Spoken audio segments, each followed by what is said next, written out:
السلام عليكم ورحمه الله وبركاته. ازيكم حبايب قلبي؟ عاملين ايه؟ يا رب تكونوا بخير وفي احسن حال.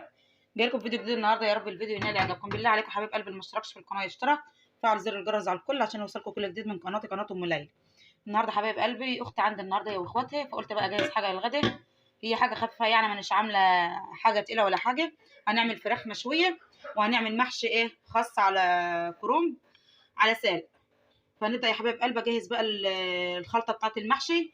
التسبيكه بتاع المحشي معانا هنا 3 قرون شطه حاره هم زي ما انتم شايفين، هي قرون صغيره مش كبيره. ومعانا راس طم كامله اهيت، دي راس تومه اهيت يا حبايبي. ومعانا 3 بصلات كبار. كل ده احطه في الكبه وافرمه في الكبه.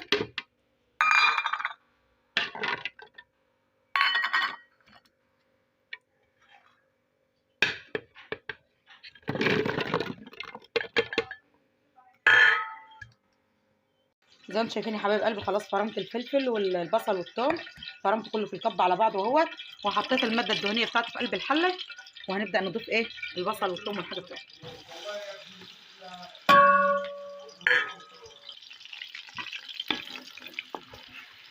سيبها تتحمر بقى يا حبايبي براحتها. ايه ندبلها كده، مش هنحمرها قوي، احنا هندبلها بس كده.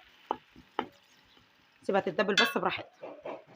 معانا طماطمنا جاهزه اهي، ومعانا كمان شفشق طماطم اهوت. يعني انا بحب اعمل ايه طماطم بزياده، عشان ايه لو المحشي ابيض ولا كده اعرف اعالجه، عشان ما احتاجش صلصه. ما تبقى عندي بزياده واركنها بدل ما ارجع احتاجها تاني.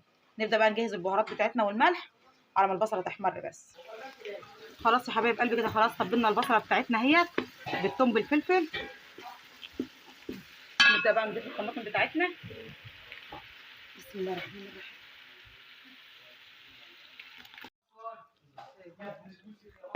هشوف لك حاجه ثواني بس. معانا حبايب قلبي البهارات بتاعتنا، دي فلفل اسود ودي بهارات كامله من كله ودي ملح اهوت هنضيفهم برده عليها.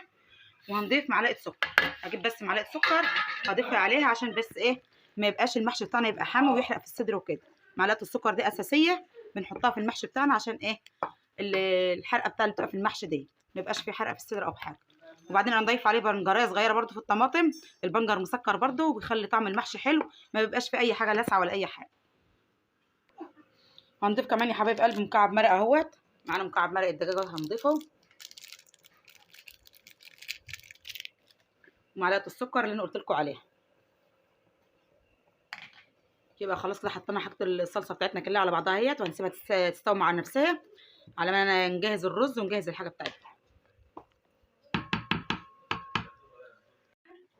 خلاص يا حبايب قلبي رجعت لكم تاني اهوت. مسكت الفراخ بتاعتنا اهوت، ذبحت وريشت اهوت ونقعتها اهوت في ميه بملح وطماطم وليمون ودقيق. ودي ايه الميه بتاعت الرز زي ما انا معوداكم يا حبايب قلبي، وبقول لكم ان انا ميه الرز ما برميهاش، بنقع بها سمك او بنقع بها اي حاجه زفر او فراخ او بط يعني او حاجه، بنقعها على طول بايه.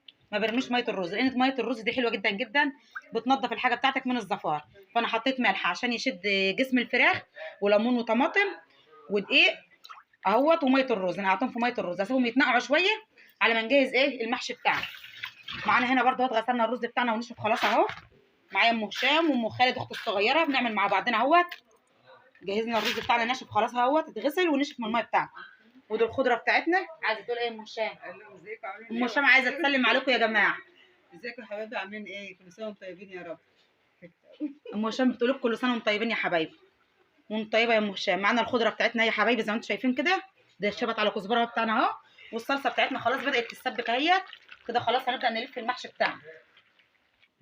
معانا هنا ورق الكرنب اهوت انا مفرزاه، كلكم شايفينه وانا مفرزه اهوت يا حبايب قلبي. ودي ورق السلق بتاعنا اهوت، فانا بسيبه هيفك لوحده على ما نعمل بس ايه ورق الخاصه. نعمل له صدمه بسيطه كده بالميه السخنه، هنغسله الاول ونعمل له صدمه في الميه السخنه كده. فخليكم معايا يا حبايبي لما نيجي نلفها هوريكم برده. يا حبايب قلبي الفراخ بتاعتنا اتغسلت واتقطعت اهي وبقت حلوه مش فيها اي حاجه، بسم الله ما شاء الله. شايفين الفراخ بتاعتنا بيضه وحلوه اهي، ربنا يبارك يا رب وبالف هنا وشفا اللي ياكل حاجه. ومعانا هنا البهارات بتاعتنا، دي مكعب مرق الدجاج ودي بهارات كامله مشكله من كله، والملح بتاعنا ودي ورق اللوري. ومعانا هنا توم اخضر، توم ناشف عفوا توم. ومعانا هنا ليمونه هي كامله على بعضها، وبصل مقطعه قطع وطماطم وفلفل اخضر، حتى بس قرن واحد حار عشان بس اللي ما بيحبهاش حراق. ده هنعمل التتبيله بتاعت الفراخ. المره اللي فاتت انا عملت معاكم كل حاجه شرايح لان كنت عامله بطاطس في الصينيه. النهارده هفرم كل حاجه في الكبه عشان هعملها برده في عرقه وكل حاجه وهشويها في الفرن. بس انا كنت عامله رصه الصينيه بطاطس، النهارده هعملها من غير بطاطس. زي ما انتم شايفين يا حبايب قلبي هنبدا نحط الخضار بتاعنا في الكبه. وبرده كنت عامله المره اللي فاتت الطماطم، كنت ضرباها وحطها عصير. النبض بس ايه هفرم الخلطه كلها مع بعضها كده. يعني باي طريقه حابه تعمليها بتعمليها، الفراخ باي طريقه بتمشي معاك. ماشي يا محمد.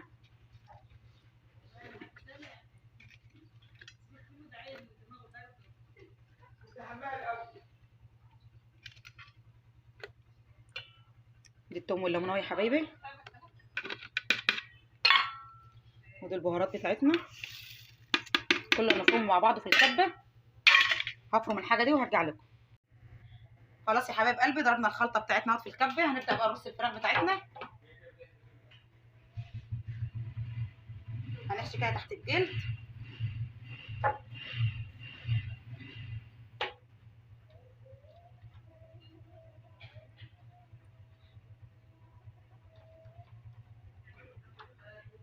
زي ما انتم شايفين حضراتكم كده. همسك الفراخ كلها اعملها بنفس الطريقه كده. ما حطيتش اي حاجه في ارض الصينيه خالص اهوت، لاي ماده دهنيه ولا اي حاجه. زي ما انتم شايفين حضراتكم كده. نحشيها كلها بنفس الوضع بالخلطه ديت. لا عادت محتاجه ملح ولا عادت محتاجه اي حاجه، فيها بهاراتها كامله وفيها كل حاجه. هخلص بنفس الطريقه كده يا حبايب قلبي وهرجع لكم. خلاص يا حبايب قلبي، رصينا الصينيه بتاعتنا اهوت، والتتبيله اللي فضلت معانا حطيناها على وش الفراخ من فوق زي ما انتم شايفين حضراتكم كده. بسم الله ما شاء الله، عملنا صينيه كبيره اهيت. دول 3 فراخ يا حبايب قلبي، رصيتهم في الصينيه الكبيره خالص. بالف هنا وشفا للي ياكلها. دي طريقه ثانيه خلاف الطريقه اللي انا عملتها اول امبارح. فضل بقى حطيت شويه ميه في الكب من احنا ضربه الخلطه، واحطها على الفراخ عشان ايه تسويها شويه، لانها هسيبها تستوي شويه على البوتاجاز وبعدين احطها في الفرن. زي ما انتم شايفين حضراتكم كده. هبدا اولع عليها بقى على ما نخلص المحشي وايه ونرجع ايه نحطها في الفرن.